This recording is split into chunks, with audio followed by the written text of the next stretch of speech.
Welcome back, everybody. We're here in beautiful Las Vegas, Nevada with the magnificent Rio Hotel in the background. How you doing? What's your name? My name is Samantha. Hey, Samantha. Do you give us permission to use this video on our YouTube channel? Absolutely. All right, Samantha.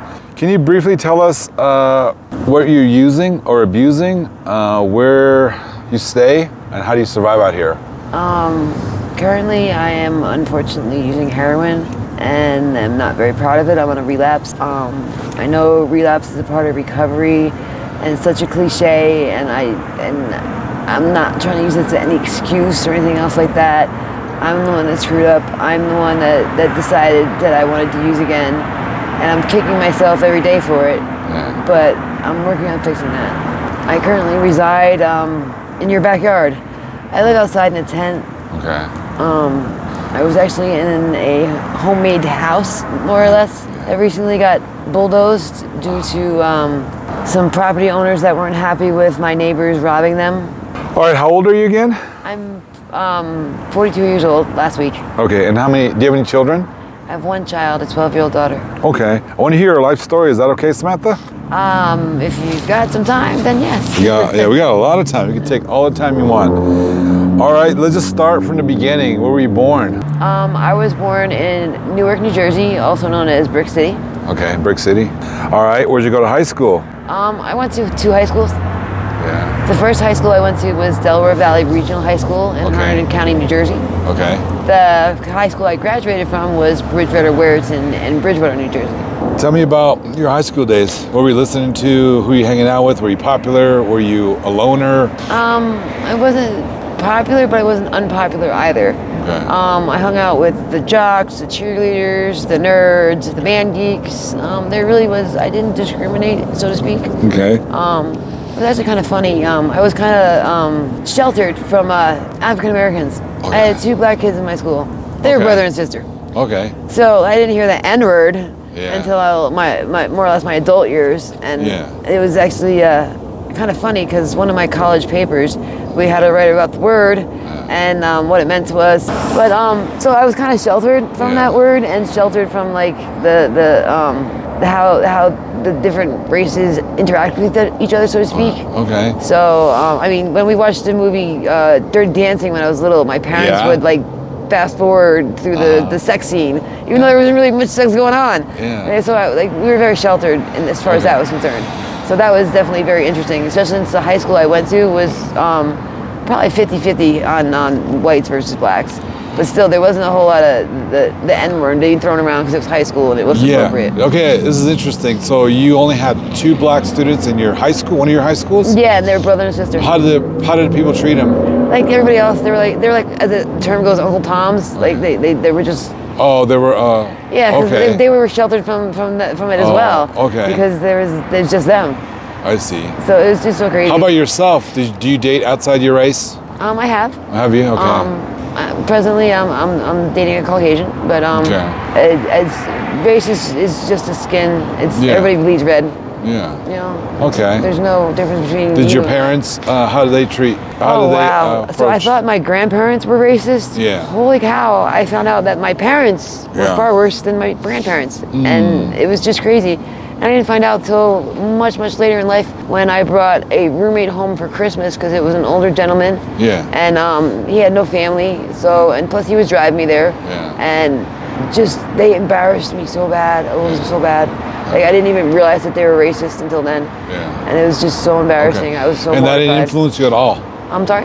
That didn't influence you at all? No, and no one has ever influenced me as far as any kind of thing like that. Why do you think that is? Because I choose myself. Okay. I decide for myself how I feel about things. I don't judge, because who am I to judge? I'm no better than you or anybody else. That's one of the signs of high IQ. So if your IQ is so high, I'm sure you can get out of this mess you're in right now, right?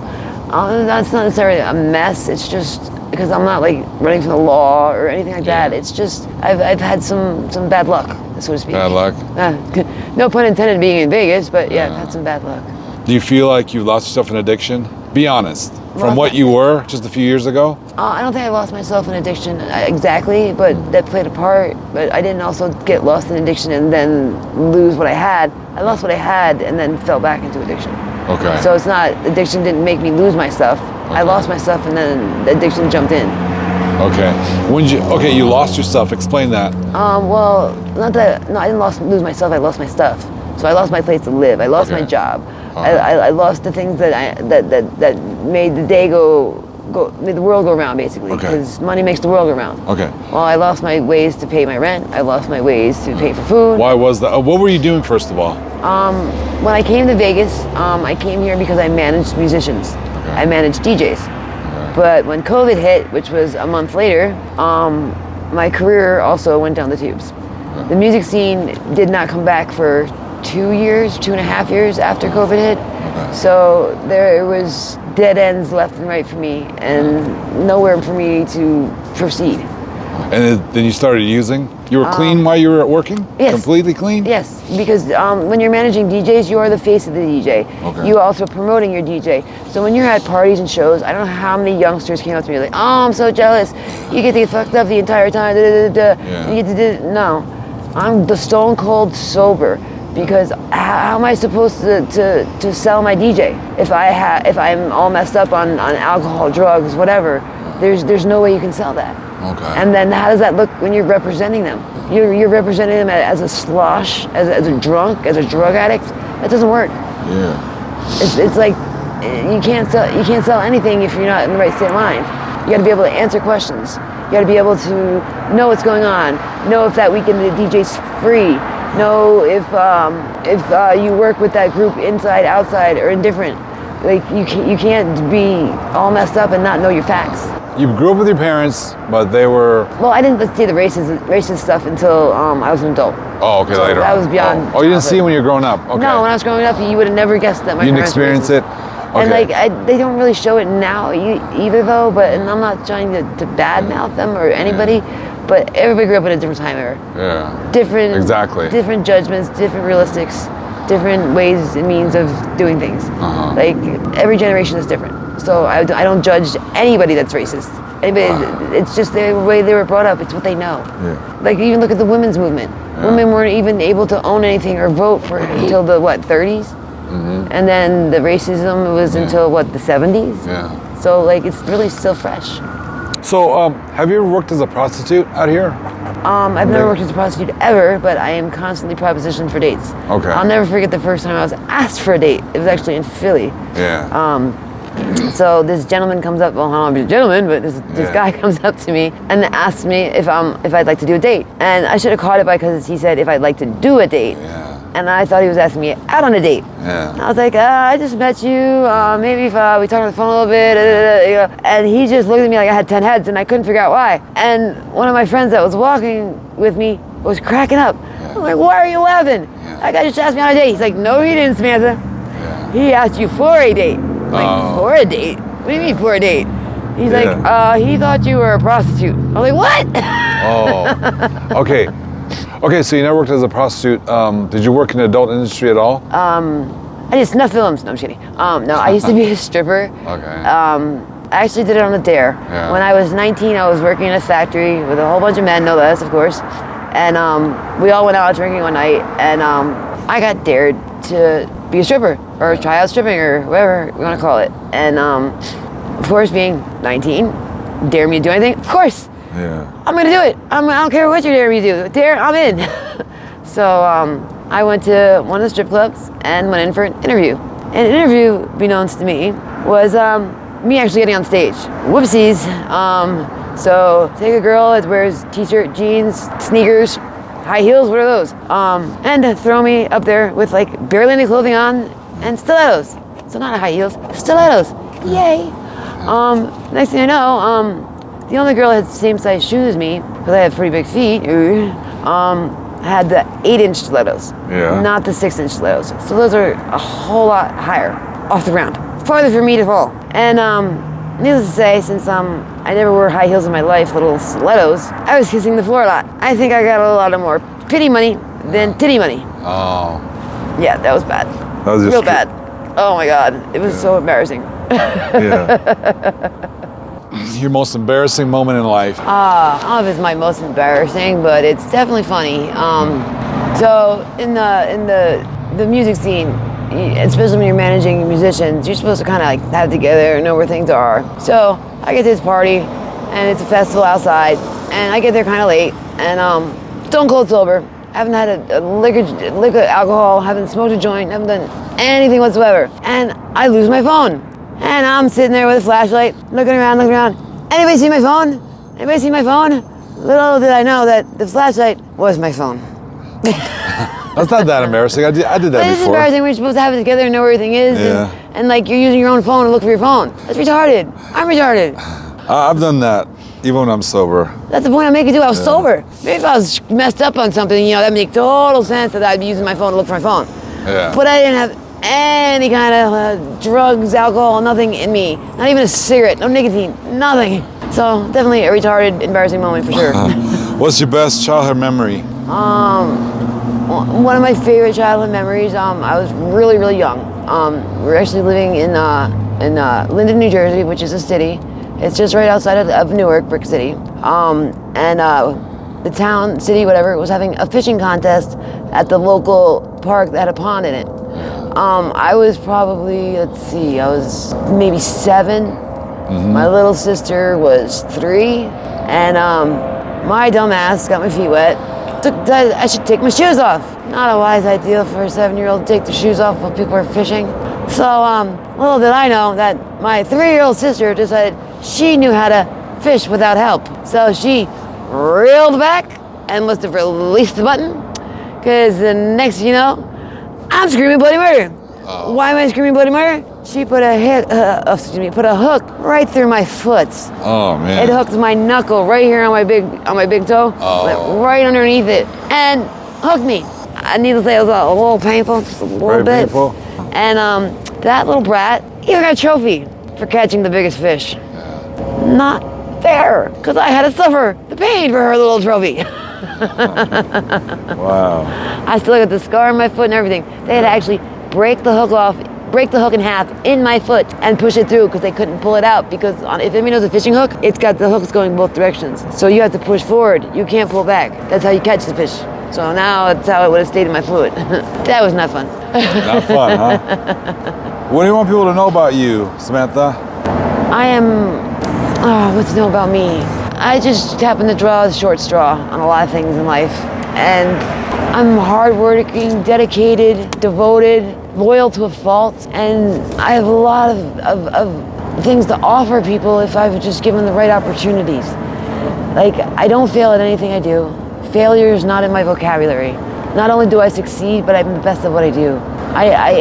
I've struggled, unfortunately, through most of my life, but I've always come out in the positive manner and in the successful manner, in a way of speaking.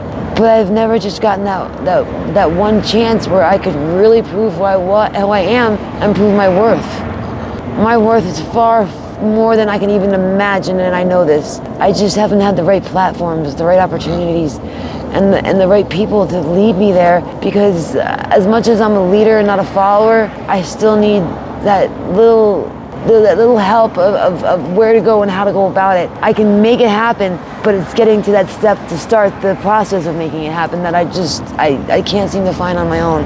I'll never do anything to harm anyone. I'll never not produce what is asked of me. But it's just been a rough road, and I feel like the whole world has turned their back on me, and it's frustrating. Very frustrating when I have so much to offer and I can't even give it to anyone.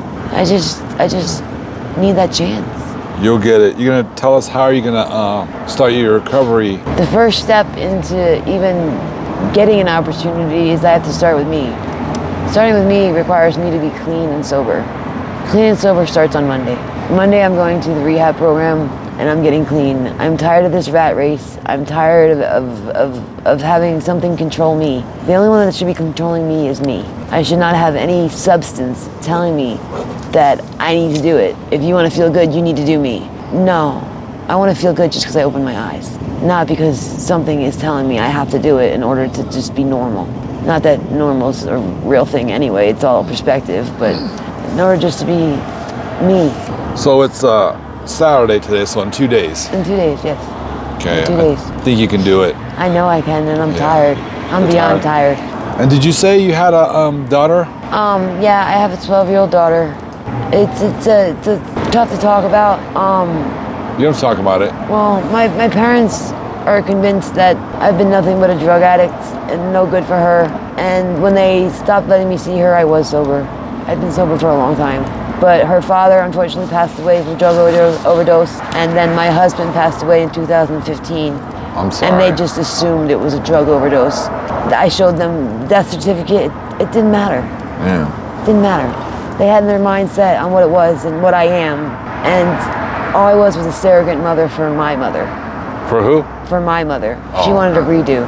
Oh. She was too busy babysitting my drunk father and didn't have a chance to raise her children. I raised her children. I raised my little sister and I raised my older sister. I was the middle child. I shouldn't have been raising my older sister. My older sister should have been taking care of us. But if I wanted to eat, if my little sister wanted to eat, I had to make food. I made sure my little sister's homework was done. I made sure that she was fed, bathed, all the stuff that a mom should be doing, I was doing for her. And then I was taking care of me and my older sister. And my childhood is non-existent. I didn't really have one. I was too busy being a mom. You still keep in contact with your family? Any of your family members? No. No? Okay. Anytime I call, my parents won't let me talk to her, Okay. or they don't answer the phone. It's so frustrating.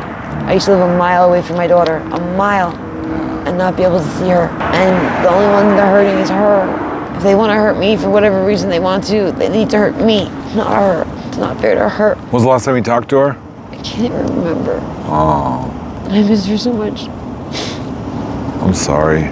Well, you're going into rehab, and then did you have a social media or an email you could share with us? My email is legacysoundandmusic@gmail.com. Okay. Should I spell it? Yeah, spell it. Okay. legacysoundandmusic@gmail.com. Okay. All right, thank you so much for this interview, Samantha. We wish the best for you, and we want an update when you're sober in a few months. Absolutely. Absolutely. And thank you for having me. No problem.